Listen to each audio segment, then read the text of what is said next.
ने कि साडे वड्डे सानू मार गए ने। मूल के एक सोच तेनू किन्ने बोलना ते चलना सिखाया, किन्ने तेनू जिगर दा लहू पिया पिया के जवान कीता, तेरी परवरिश कीती, तेनू तलीम दवाई, अज तकरीर करन दा हौसला तेनू किन्ने दिता। इन्नी गुस्ताखी, इन्नी मुनाफकत इस्लाम दे अंदर बुजुर्गों का एहतराम करो, उन्हां दे तजर्बियां दा फायदा उठाओ। पता नहीं हक च बोलण वाली मेरी भैन ने किहड़े रंग दे शीशे दी ऐनक अखां अगे लाई है, हर शै नूं उल्टी नजर आउंदी है। इन्हां अकल दीयां अन्नियां नूं मैं की कुछ समझा, इन्हां अकल दीयां अन्नियां नूं मैं की कुछ समझा। खरबूजे नूं मैं तुमा आखण ते हंसा नूं कां। असल होना ते इह वे कि वड्डे धीआं नूं सिद्धे राह ते लाना चाहुंदे ने। उन्हां नूं पता है कि बहुती आजादी इन्हां वास्ते चंगी नहीं, पर इह आंदियां ने सानू कोई पुछे ही ना, जिथे मर्जी जाइए जिथों मर्जी आइए, ना रोक होवे ना टोक। बुजुर्गां ते झिड़कना भी है, समझाना भी है, पर इन्हां नूं इह गल चंगी नहीं लगदी ते इह आंदियां ने साडे वड्डे सानू मार गए ने। मार के तुसीं गईआं जे वड्डिआं नूं, वड्डे विचारे ते जिउंदे ही मर गए ने। जे मां पुੱਛ बैठे ਧੀਏ ਸਕੂਲ ਤੇ 2 ਵਜੇ ਬੰਦ ਹੁੰਦਾ ਹੈ, ਤੂੰ 4 ਵਜੇ ਕਿੱਥੋਂ ਆਈ ਹੈ? ਟੁੱਟ ਕੇ ਗੱਲ ਪਏਗੀ, ਮਾਂ ਨਾ ਤੂੰ ਪੜ੍ਹੀ ਨਾ ਤੈਨੂੰ ਜ਼ਮਾਨੇ ਦਾ ਪਤਾ ਲੱਗਾ, ਤੂੰ ਆਪਣਾ ਕੰਮ ਕਰਿਆ ਕਰ, ਬਹੁਤੀਆਂ ਲੋਕਾਂ ਟੋਕਾਂ ਨਾ ਕਰਿਆ ਕਰ। ਮਾਂ ਵਿਚਾਰੀ ਸ਼ਰਮਿੰਦਾ ਜਿਹੀ ਹੋ ਕੇ ਪਰਾਂ ਨੂੰ ਮੂੰਹ ਕਰ ਲੈਂਦੀ ਹੈ।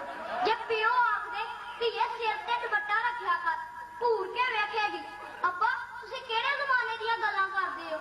ਅੱਜ ਕੱਲ੍ਹ ਸਿਰ ਤੇ ਦੁਪੱਟਾ ਤੇ ਦੂਰ ਦੀ ਗੱਲ, ਬਾਲਾਂ ਦਾ ਭਾਰ ਵੀ ਨਹੀਂ ਚੁੱਕਿਆ ਜਾਂਦਾ, ਉਹ ਵੀ ਮਿਟਾਣੇ ਪੈਂਦੇ। ਪਿਓ ਵਿਚਾਰਾ ਠੰਡਾ ਹੋਕਾ ਭਰ ਕੇ ਆਖੇਗਾ ਧੀ ਨੂੰ ਪੜਾਇਆ ਤੇ ਗੱਲ ਸਿਆਪਾ ਪਾਇਆ।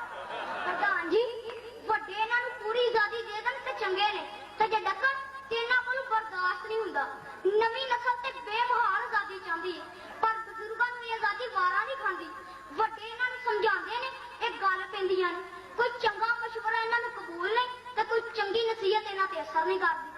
ਅਹਿਮਕ ਨੂੰ ਕੀ ਪੰਦ ਨਸੀਹਤ ਪੱਥਰ ਨੂੰ ਕੀ ਪਾਲਾ, ਅਹਿਮਕ ਨੂੰ ਕੀ ਪੰਦ ਨਸੀਹਤ ਪੱਥਰ ਨੂੰ ਕੀ ਪਾਲਾ, ਸਹਿ ਸਾਬਣ ਦਾ ਉਹਨੂੰ ਧੋਈਏ ਫਿਰ ਕਾਲੇ ਦਾ ਕਾਲਾ। ਪ੍ਰਧਾਨ ਜੀ ਹੱਕ ਚ ਬੋਲਣ ਵਾਲੀਆਂ ਭੈਣਾਂ ਕੁਦਰਤ ਦੇ ਕਾਨੂੰਨ ਨੂੰ ਗਲਤ ਸਾਬਤ ਕਰ ਰਹੀਆਂ। ਇਹਨਾਂ ਦੀ ਸੋਚ ਹੈ ਕਿ ਕੁਕੜੀ ਆਪਣੇ ਚੂਚਿਆਂ ਨੂੰ ਪੈਰਾਂ ਥੱਲੇ ਦੇ ਕੇ ਮਾਰ ਰਹੀ ਹੈ, ਬਿੱਲੀ ਆਪਣੇ ਬਲੂੰਗੜਿਆਂ ਨੂੰ ਕੁੱਤੇ ਦੇ ਹਵਾਲੇ ਕਰ ਰਹੀ ਹੈ ਤੇ ਭੇੜ ਆਪਣੇ ਲੇਲੇ ਨੂੰ ਕਸਾਈ ਕੋਲ ਛੱਡ ਆਈ ਹੈ। ਝੂਠ ਵੀ ਬੋਲਣਾ ਹੋਵੇ ਤੇ ਚੱਜ ਦਾ ਬੋਲੀ ਗਏ, ਅਸੂਲਾਂ ਨੂੰ ਤਾਂ ਗਲਤ ਨਾ ਕਹੋ। ਕੁਕੜੀ ਆਪਣੇ ਚੂਚਿਆਂ ਨੂੰ ਬਚਾਉਣ ਲਈ ਬਿੱਲੀ ਦੇ ਸਾਹਮਣੇ ਖੰਭ ਖਿਲਾਰ ਕੇ ਸੀਨਾ ਤਾਣ ਕੇ ਖਲੋ ਜਾਂਦੀ ਹੈ। ਬਿੱਲੀ ਆਪਣੇ ਬਲੂੰਗੜਿਆਂ ਨੂੰ ਬਚਾਉਣ ਲਈ ਕੁੱਤੇ ਦੇ ਸਾਹਮਣੇ ਸ਼ੇਰਨੀ ਬਣ ਜਾਂਦੀ ਹੈ। ਗੋਲੀਆਂ ਚੱਲਦੀਆਂ ਹੋਣ ਪੁੱਤਰ ਨੂੰ ਬਚਾਉਣ ਵਾਸਤੇ ਪਿਓ ਆਪ ਗੋਲੀ ਖਾ ਲੈਂਦਾ ਹੈ। ਧੀ ਨੂੰ ਸੁੱਖ ਦੇਣ ਲਈ ਮਾਂ ਲੋਕਾਂ ਦੇ ਭਾਂਡੇ ਮਾਂਜਦੀ ਹੈ ਤੇ ਕਮਲੀਆਂ ਛਦੈਣਾ ਆਖਰੀਆਂ ਨੇ ਸਾਨੂੰ ਸਾਡੇ ਵੱਡੇ ਮਾਰ ਗਏ। ਵੱਡੇ ਤਾਂ ਕੁਰਬਾਨੀਆਂ ਦਿੰਦੇ ਨੇ, ਮੁਹੱਬਤਾਂ ਵੰਡਦੇ ਨੇ, ਸ਼ਫਕਤਾਂ ਖਿਲਾਰਦੇ ਨੇ। ਵੱਡਿਆਂ ਦੇ ਏਡਾ ਵੱਡਾ ਇਲਜ਼ਾਮ, ਪਤਾ ਨਹੀਂ ਇਹ ਇਲਜ਼ਾਮ ਲਾਉਣ ਲੱਗੇ ਇਹਨਾਂ ਦੀ ਜ਼ੁਬਾਨ ਬੰਦ ਕਿਉਂ ਨਹੀਂ ਹੋ ਗਈ, ਇਹਨਾਂ ਦਾ ਦਿਮਾਗ ਫਟ ਕਿਉਂ ਨਹੀਂ ਗਿਆ। ਅਸਲ 'ਚ ਅੱਲਾਹ ਤਾਲਾ ਇਹਨਾਂ ਨੂੰ ਭੈਣਾਂ ਨੂੰ ਅਕਲ ਹੀ ਇੰਨੀ ਕੁ ਦਿੱਤੀ ਹੈ ਕਿ ਇਹਨਾਂ ਵਿਚਾਰੀਆਂ ਦਾ ਵਸ ਨਹੀਂ।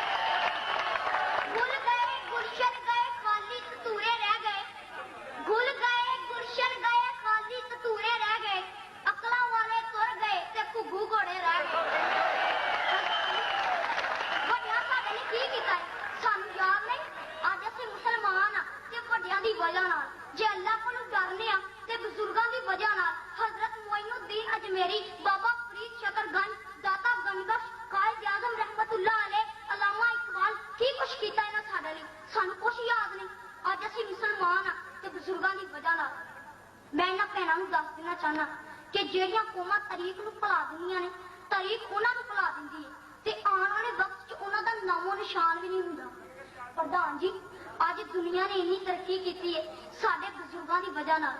ਉਹਨਾਂ ਨੇ ਗੌਰੋ ਫਿਕਰ ਕੀਤਾ, ਸਾਇੰਸੀ ਇਜਾਦਾਤ ਕੀਤੀਆਂ, ਹਵਾਵਾਂ ਨੂੰ ਕਾਬੂ ਕਰ ਲਿਆ, ਬਿਜਲੀ ਨੂੰ ਕੈਦ ਕਰ ਲਿਆ, ਚੰਦ ਤੇ ਅੱਪੜ ਕੇ ਨਵੇਂ ਜਹਾਨਾਂ ਦੀ ਤਲਾਸ਼ ਕੀਤੀ, ਤੇਬਦੀ ਦੁਨੀਆ 'ਚ ਇਨਕਲਾਬ ਲਿਆਂਦਾ।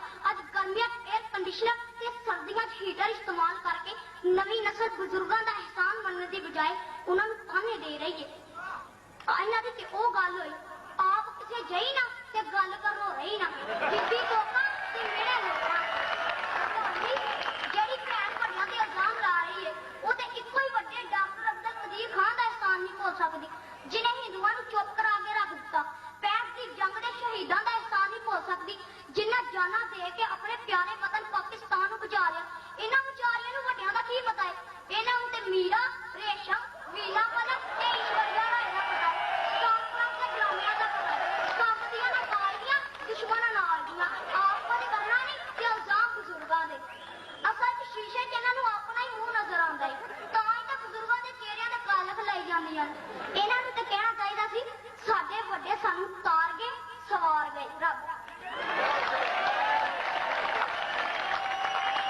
ਪੁੱਤਰ ਇਹ ਗੱਲ ਕਹਿ ਰਿਹਾ ਸੀ ਵੀ ਮੇਰੀ ਆਵਾਜ਼ ਨੂੰ ਚੁੱਪ ਕਰਾਉਣਾ ਮੁਮਕਿਨ ਸੀ। ਇਹ ਕਹਿ ਰਿਹਾ ਸੀ ਵੀ ਮੇਰੀ ਆਵਾਜ਼